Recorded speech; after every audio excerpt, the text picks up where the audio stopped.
Sometimes, life brings people back together when they least expect it. Not when everything is perfect, but when hearts are tired, guarded, and quietly hoping for a miracle. This is one of those stories, the kind that reminds us that kindness has a way of circling back, often wrapped in surprise.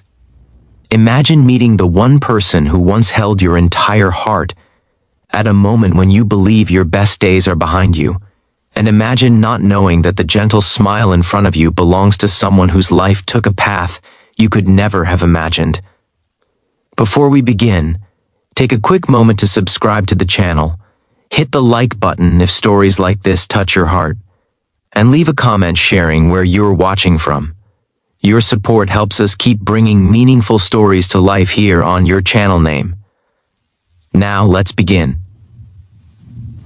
Ethan Walker stood near the back of the wedding hall, adjusting the collar of his worn navy suit. It wasn't new, but it was clean and carefully pressed. He didn't attend many events like this anymore. Between work, bills, and raising his daughter alone, weddings felt like a reminder of something he had lost long ago. The bride was his cousin, and he was happy for her, truly. But as he watched couples laugh and dance, a quiet ache settled in his chest. He held a small gift bag in one hand and his phone in the other, checking the time.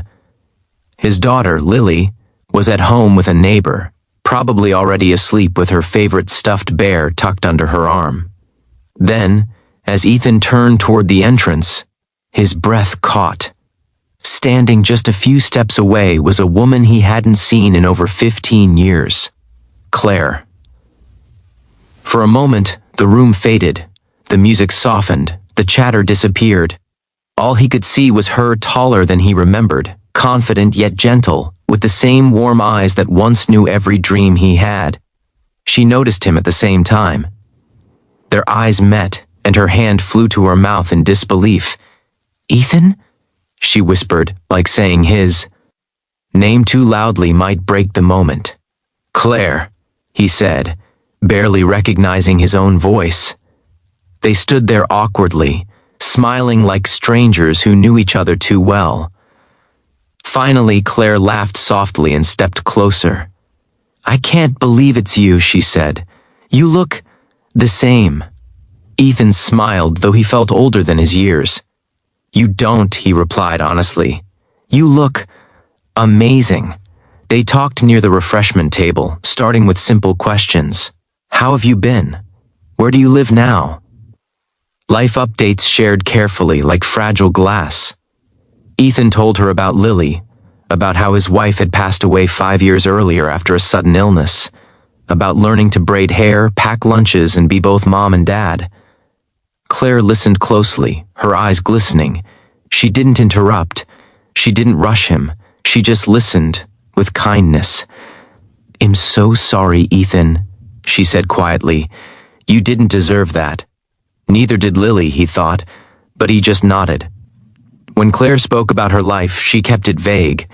She mentioned traveling, working in business, staying busy. Nothing flashy, nothing that hinted at the truth. What Ethan didn't know was that Claire was the founder of a global tech company, a self-made billionaire whose name appeared on magazine covers. She had learned long ago that wealth changed how people treated her, and tonight she didn't want that. She just wanted to be Claire again. As the evening went on, they found themselves sitting at the same table, laughing about old memories, talking about the night they shared their first kiss in college, about how life pulled them apart when ambition and fear got in the way. "I used to think you forgot me," Ethan admitted.